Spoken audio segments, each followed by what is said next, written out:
Hi everyone, in front of me I've got a OnePlus Ace 2P, and let me share with you how to block a number on this device.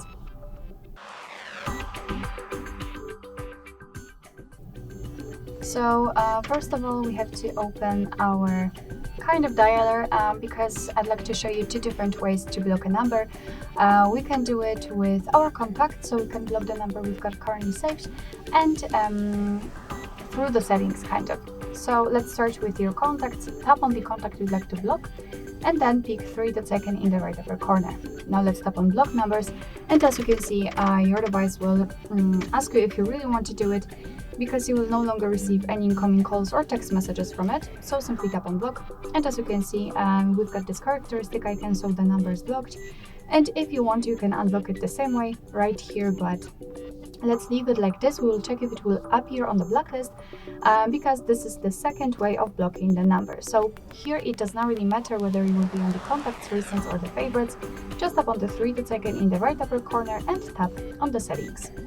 Here we have to enter blocked numbers, and as you can see, this is the list and the blacklist where we've got all numbers blocked.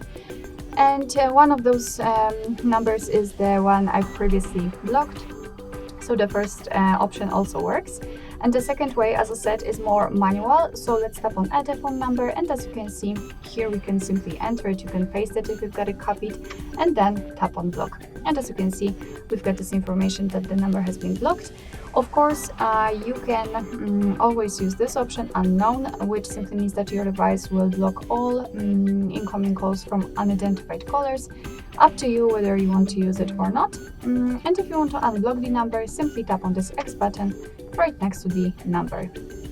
Alright, so that will be all. Thank you so much for watching. I hope that this video was helpful, and if it was, please hit the subscribe button and leave the thumbs up.